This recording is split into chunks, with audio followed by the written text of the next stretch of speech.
Je vous salue tous, chers auditeurs de l'émission Kangoka. Mon nom est Chris de Komana. Aujourd'hui, nous sommes mercredi. Vous allez suivre la première partie avec le serviteur de Dieu, Esdras Birangoza, et moi, je vais continuer dans la deuxième partie.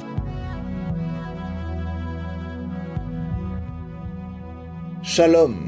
Ce mercredi, je vais continuer à parler sur la préparation de la journée dans la prière. Dans la vie d'une personne, que ce soit ceux qui connaissent Dieu ou qui ne connaissent pas Dieu, si tu veux arriver quelque part, si tu veux arriver à quelque chose dans ta vie, ça nécessite la préparation. Le désirer, le vouloir ou y croire ne suffit pas. En d'autres mots, ça ne se fait pas tout seul. Ce n'est pas automatique de voir se réaliser ce que tu désires. Tu peux me dire qu'on ne fait rien pour grandir physiquement parlant. Tu peux te voir grandir en taille, en corpulence, sans faire quoi que ce soit. Mais je pourrais te répondre en te disant que si un enfant veut grandir, tu dois nourrir cet enfant correctement. Tu vas le soigner s'il tombe malade. Le corps a besoin d'être nourri pour croître et cela ne se fait pas tout seul. Chacun a un rôle à jouer pour que cela arrive. Il est vrai que tu ne peux rien faire pour que les os grandissent, mais tu te dois de faire quelque chose qui va contribuer à ta croissance, comme manger et boire. Donc, ça ne se fait pas tout seul à 100%. Si tu achètes par exemple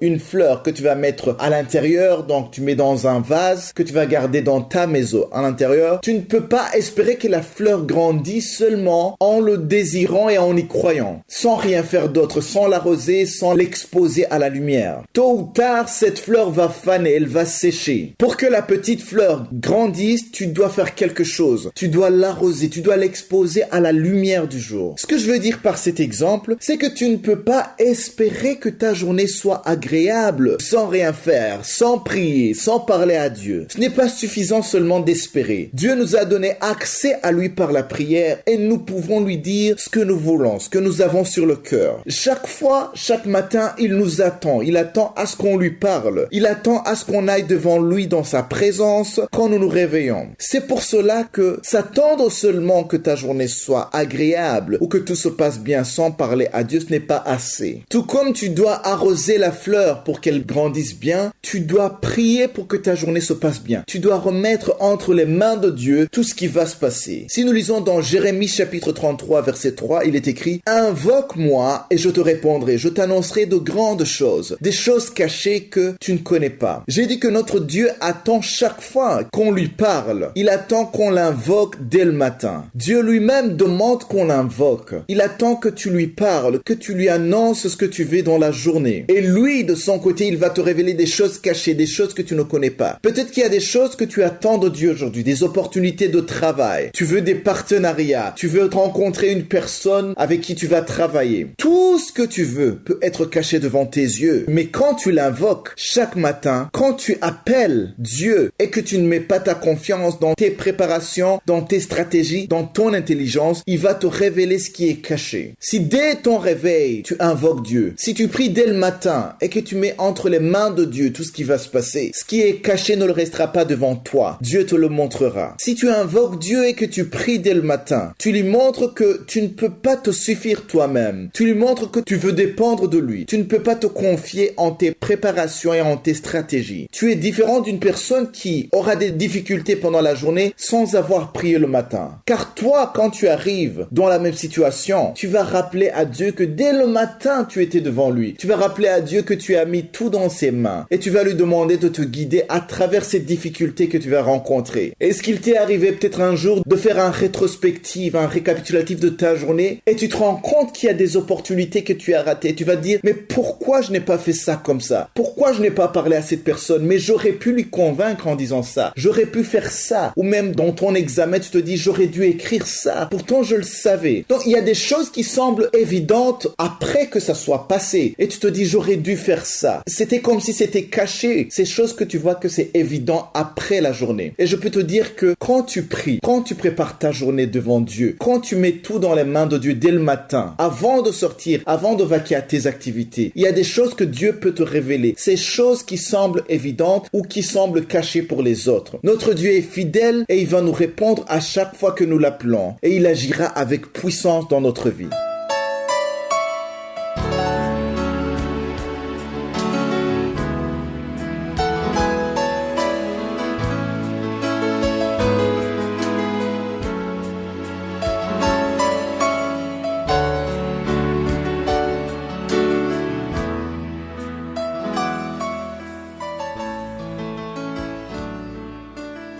sommes maintenant dans le moment consacré à l'enseignement. Nous continuons avec le livre de Colossiens qui est en fait la lettre que Paul a écrite à l'église de Colosse. Nous avons remarqué que Paul parle de beaucoup de choses qui permettent à la croissance spirituelle de l'église. Je ne sais pas si vous avez remarqué que depuis le début de ce livre, Paul annonce des paroles très importantes en s'adressant à quelqu'un qui est déjà stable dans le Seigneur. Il ne s'adresse pas à quelqu'un qui est charnel, mais à quelqu'un qui est vraiment dans le Seigneur. L'église de Colosse était une église spirituelle. Et une des choses importantes que nous avons déjà parlé, c'est que Jésus est le Créateur. C'est pas seulement le petit Jésus, mais c'est le Créateur. On a lu dans Colossiens, 1er chapitre, verset 16, que tout a été créé par lui et pour lui. Et en lui, toutes choses ont été créées. Et hier, je lisais dans Colossiens 2, versets 6 à 7. Je n'ai pas eu le temps de commenter sur ces deux versets, mais au verset 6, il insiste sur le fait de marcher en Jésus-Christ. Nous devons marcher en lui. Mais le verset 7, il a parlé d'être enraciné et fondé en Jésus et affermi par la foi d'après les instructions qui ont été données. Mais il a terminé en disant, il faut abonder en actions de grâce. Les actions de grâce sont très importantes dans toute prière. J'ai dit que toute prière sans action de grâce n'a pas de force. C'est l'action de grâce qui donne la puissance à la prière. Vous vous souvenez dans Philippiens 4, verset 6, où Paul dit, ne vous inquiétez de rien, mais en toute chose, faites connaître à Dieu vos besoins par des prières, des supplications et des actions de grâce. C'est cette dernière partie que les enfants de Dieu oublient souvent. Les actions de grâce. La prière qui manque d'action de grâce manque l'essentiel. Si vous continuez à lire au verset 9, il y a un verset extrêmement important, le verset 9 qui dit, en lui habite corporellement toute la plénitude de la divinité. Ça aussi c'est très profond. On nous dit qu'en Jésus, il y a la plénitude de la divinité. C'est-à-dire qu'en lui, il y avait la divinité. Voilà pourquoi Jésus n'était pas n'importe qui. Ce n'était pas un homme comme toi et moi. Parce qu'en lui, il y avait pas seulement la divinité, mais la plénitude de la divinité. C'est un peu difficile à comprendre, mais il faut comprendre qu'en lui, il y avait aussi Dieu le Père. Même les disciples ont eu cette confusion. Si vous lisez dans Jean 14, versets 7 à 11, il y a une question pertinente que Philippe a demandé à Jésus parce qu'il voulait voir le Père. Et au verset 7, Jésus a dit, dans Jean 14, 7, il a dit, si vous me connaissiez, vous connaîtriez aussi mon Père. Et dès maintenant, vous le connaissez et vous l'avez vu. Là, tout le monde a été étonné, mais Philippe lui a posé une question au verset 8. Il a dit, Seigneur, montre-nous le Père. Et cela nous suffit. Nous sommes toujours dans Jean 14, verset 8. Il a dit, nous voulons juste que tu nous montres le Père. Cela nous suffit. Au verset 9, il a dit, il y a si longtemps que je suis avec vous. Ça faisait des mois et des mois qu'il était avec eux et tu ne m'as pas connu, Philippe. C'est lui qui m'a vu, a vu le Père. Comment dis-tu? Montre-nous le Père. Jésus a été très clair. Donc il a dit, moi Jésus, je suis avec vous. Et si vous m'avez vu, vous avez vu le Père. Comment est-ce que vous me demandez de voir le Père? Autrement dit, le Père était en lui. Jésus était l'image du Père. Voilà pourquoi dans Colossiens 1er chapitre, au verset 15, il est dit, il est l'image du Dieu invisible. Donc le Dieu qui est invisible était visible à travers Jésus. Au verset 10, il dit, ne crois-tu pas que je suis dans le Père et que le Père est en moi? Les paroles que je vous dis, je ne le dis pas de moi-même, et le Père qui demeure en moi, c'est lui qui fait les œuvres. C'est-à-dire, même si c'est Jésus qui guérissait les malades, qui ouvrait les yeux des aveugles, en fait, c'est le Père qui le faisait à travers Jésus. Au verset 11, il dit, croyez-moi, je suis dans le Père et le Père est en moi. Croyez du moins à cause de ses œuvres. Donc, Jésus est dans le Père et le Père est en lui. Si tu vois Jésus, tu vois le Père. Voilà pourquoi on pouvait se prosterner devant Jésus. On pouvait l'adorer parce que c'est le Père qui était en lui. Et du verset 11 au verset 12, dans Colossiens chapitre 2, verset 11 à 12, il parle de la circoncision qui est très différente de la circoncision de l'Ancien Testament. Il dit que c'est en lui que vous avez été circoncis d'une circoncision que la main n'a pas faite. Dans la circoncision dont Paul parle ici, ce n'est pas la circoncision de la chair, mais il parle de la circoncision spirituelle, la circoncision du cœur. Il dit que c'est la circoncision de Christ qui consiste dans le dépouillement du corps de la chair. C'est très différent. La circoncision de Christ est différente de la circoncision de la chair. Au verset 12, il dit, et a été enseveli avec lui par le baptême. Vous êtes aussi ressuscités en lui et avec lui par la foi en la puissance de Dieu qu'il a ressuscité des morts. Faute de temps, je m'arrête ici, mais demain je vais encore en parler parce qu'il faut qu'on comprenne la signification de la circoncision de Christ qui est différente de la circoncision physique. Que Jésus vous bénisse. Passez une excellente journée.